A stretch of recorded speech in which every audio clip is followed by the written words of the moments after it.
El secretario general de la OEA, Luis Almagro, va a visitar el día de hoy la ciudad colombiana de Cúcuta en compañía de autoridades, también de varias organizaciones no gubernamentales. Almagro va a ver sobre el terreno la crisis migratoria venezolana.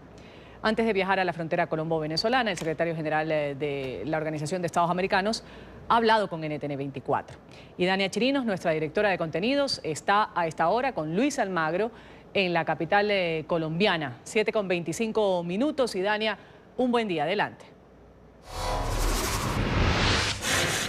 Estamos con el secretario general de la Organización de Estados Americanos, el doctor Luis Almagro. Señor Almagro, primero que nada, gracias por estar en el NTN 24. Bienvenido a nuestro espacio. Encantado de estar con ustedes, con la audiencia. En breve, realmente en un par de horas, va a estar usted en la frontera entre Colombia y Venezuela, en Cúcuta, en ese punto tan neurálgico que se ha vuelto un símbolo del éxodo venezolano. ¿Por qué quiso usted llegar hasta allí personalmente? En primer lugar, debemos estar cerca de la ciudadanía, debemos estar cerca del pueblo, debemos estar cerca de la gente. Es una organización que está pensando, está concebida para hacer lo que la gente quiere. Y obviamente en este momento la dimensión de la crisis humanitaria que sufren los venezolanos es el episodio más trágico del continente. Es el éxodo forzado más grande de la historia del continente y por lo tanto es nuestro deber tomar las acciones institucionales que correspondan para tratar de paliar esta crisis, tratar de ordenar los elementos ordenables que son necesarios para que esta gente tenga el mejor pasar, la mejor situación posible. Por eso también la conformación del grupo de trabajo coordinado por David Smolansky. Y es nuestro deber estar cerca también. O sea, lo más duro de digerir en la política es el dolor humano. Y eso definitivamente tenemos que ser conscientes, tenemos que tener la realidad inmediata, tenemos que estar compenetrados con esa situación. Y eso lo da la presencia, lo da estar visitando, lo da estar hablando con el pueblo venezolano hoy. Ahora, usted ha dicho una frase: lo más difícil en política es digerir el dolor humano. Pero pareciera que no todos los políticos piensan lo mismo, porque al gobierno de Venezuela pareciera no dolerle el propio dolor de su pueblo. Pero es que ese pueblo venezolano lo que ha visto año tras año es la indolencia completa de la dictadura. Es una dictadura completamente desconectada de la gente, es una dictadura completamente desconectada de las necesidades de su pueblo. No hay acción que hayan tomado para resolver temas de la alimentación de su gente, de la salud de su gente. Es una lógica criminal, la cual definitivamente no es más que un reflejo de la inmoralidad de las personas que hoy gobiernan Venezuela. No se puede hacer esto a un pueblo, no se puede ser tan indolente, no se puede ser tan inmoral de forzar una situación como esta, de forzar un exilio y encima mentir sobre ese exilio, negarlo, negar esta situación, negar esta crisis humanitaria. Esto es una parte de la verdad de la situación política en Venezuela que no han podido ocultar. Esta es la peor denuncia que tiene la dictadura de Venezuela. El pueblo teniendo que irse para poder comer, para poder ser atendido en salud, para poder hacer una vida o tratar de comenzar una vida. O sea, no creo que a nadie le gusta dejar atrás todo lo que tiene, sus posesiones, para salir a buscar por los caminos del continente. Es un despropósito lo que ha hecho este régimen con su pueblo. Ahora, es una crisis sustentada por cifras. Recién cuando venía a buscarle para la entrevista, leí una cifra que me impactaba. Hay en este momento, por ejemplo, 7.000 niños en refugios al sur de Venezuela por la crecida del Orinoco. No hay recursos para atenderlos. Y podemos hablar así de desnutrición, de la gente que muere por falta de medicamentos, por alimentos, como usted señala. ¿Por qué, siendo una crisis de esta dimensión, no hemos logrado una respuesta unificada en la región? Ni siquiera en un tema migratorio hemos logrado ponernos de acuerdo. Mire, yo creo que sí estábamos dando respuestas Sí, los países están dando respuestas, sí hubieron instancias de coordinación en la Organización de Estados Americanos y en la reunión en Quito. O sea que, pero lo que ha ocurrido es simplemente que este despropósito ha superado todas las lógicas políticas y económicas que podían y sociales que podían existir. Definitivamente la dimensión de la crisis se disparó hacia puntos inconcebibles, y eso es lo que en definitiva ha llevado a que los países hasta ahora han tenido que dar respuestas por sí mismos, pero la unificación, por ejemplo, de puntos que surge de la Declaración de Quito, de nuestros informes, del informe que va a hacer el grupo de trabajo, definitivamente nos va a llevar cada vez más hacia acciones más coordinadas. Y por eso estamos también en Colombia hoy, para procurar seguir aunando esfuerzos de agencias internacionales, de sociedad civil, de ONGs y obviamente de los países de la región. Secretario, la Corte Penal Internacional ha abierto un examen preliminar.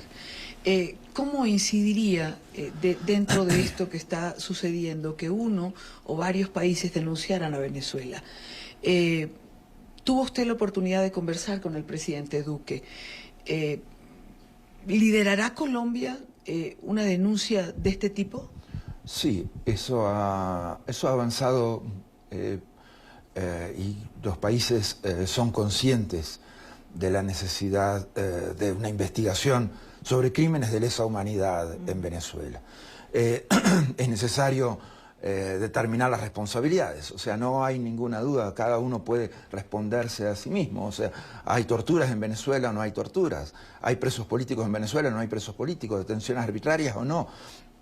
Han habido asesinatos, han habido ejecuciones extrajudiciales, ha estado la mano del Estado detrás de todo esto, ha estado la mano del Estado detrás de los colectivos armados. Sí, definitivamente la respuesta a todo eso es sí. O sea, no hay duda de que se debe avanzar en ese sentido.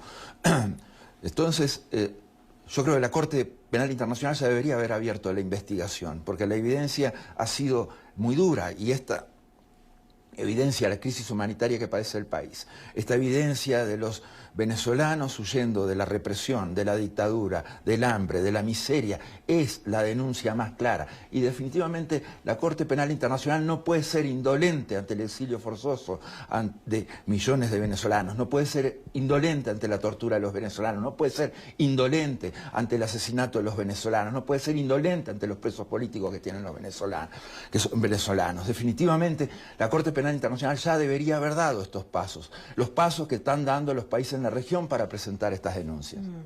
Quizás la diplomacia a veces no responde con la velocidad que los dramas humanos como el que vive Venezuela requieren. Mire, la diplomacia tiene sus tiempos y son instancias fundamentalmente políticas, en las cuales también no solamente se cruza la situación, tenemos de frente la situación objetiva que debemos enfrentar, sino también los intereses nacionales. O sea, la situación objetiva es horrible, es espantosa, es la angustia y el sufrimiento humano al que referíamos. Entonces, bueno, creo que también la presencia nuestra es para que este sufrimiento humano también sea consciente para los funcionarios que tienen que lidiar con estos temas. Dos preguntas me quedan y no le voy a quitar mucho más tiempo.